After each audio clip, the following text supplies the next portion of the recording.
La crue, 6,10 mètres, c'est a priori, c'est le plus haut niveau atteint par la Seine cette nuit à Paris. Le niveau s'est stabilisé. Témoin, cette image du fameux zouave du pont de l'Alma. Et pour la première fois depuis une semaine, la Seine a légèrement décru dans la capitale ce matin. Le mur de pierre qui sépare le fleuve des rails du RERC au centre de Paris est devenu une passoire. À travers des brèches de plus d'1 mètre parfois, l'eau s'infiltre et atteint les rails. Pour éviter qu'ils ne soient totalement submergés, 150 pompes de relevage souterraines tournent à plein régime. Fermé pour cause d'inondation, vendredi à l'image du musée d'Orsay, les plus grands musées de Paris installés le long de la Seine sont restés porte close. Comme au musée d'Orsay, le Louvre restera même fermé jusqu'à mardi, une mesure de protection afin de mettre à l'abri les collections les plus exposées. C'est une crue qui n'avait jamais été recensée. Donc on ne peut même pas dire qu'elle est historique, parce qu'il n'y avait jamais eu, dans les statistiques, dans les récits, une crue de cette importance. Donc c'est une vraie catastrophe. Nous voici au-dessus de Poissy, dans les Yvelines. Difficile de distinguer ces îles aux maisons coquettes. L'eau s'infiltre partout. Au sol, voilà ce que ça donne.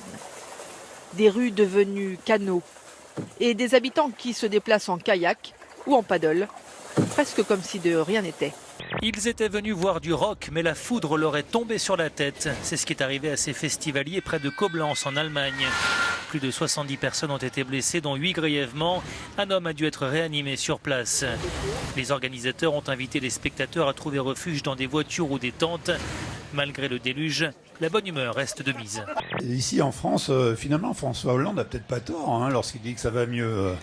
Les chiffres du chômage sont à la baisse, le mental des Français remonte, les affaires reprennent. Bref, l'atmosphère se réchauffe enfin. Michael Keule pour Mélanie Voland. C'est vrai, il est fort ce Hollande, non? Tu trouves pas?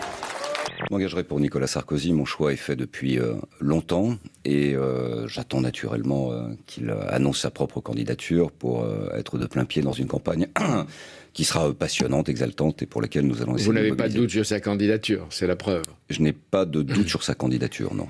Si c'est une élection présidentielle, il fallait commencer par régler le problème le plus simple. Trouver un candidat. Me voici. Je ne vous demande pas de m'épouser, ni de supporter mon caractère, qui n'est pas si terrible qu'on veut bien le dire. Il y a votre femme Emmanuelle Duverger avec qui vous dites former un couple très fusionnel. Alors, je ne veux pas briser votre couple, Robert, mais fusionnel, fusionnel. Vous êtes marié avec elle et pourtant elle a gardé son nom de jeune fille. Donc même votre femme, elle ne veut pas porter votre nom, Robert. Ah. Sur ce, je trouve ça assez minable, cette dernière remarque. Pourquoi ? Parce que je trouve ça assez minable. Je pense que Hillary Clinton est inapte à conduire notre pays. Et en particulier en ce moment, dit-il. Hillary Clinton n'est pas quelqu'un de talentueux, elle n'est pas naturelle, elle n'est pas faite pour ce poste. Elle est terriblement cupide et je crois que c'est pour cette raison qu'elle veut ce poste. He is not just unprepared, he is temperamentally unfit to hold an office that requires knowledge, stability, and immense responsibility. I am the greatest. Mohamed Ali Cassius Clay, l'un des plus grands champions de l'histoire, est mort cette nuit. Un mental d'acier, des mots qui cognent. Un homme engagé dans la lutte pour l'égalité des droits aux États-Unis. Il s'est éteint à l'âge de 74 ans. Bonjour.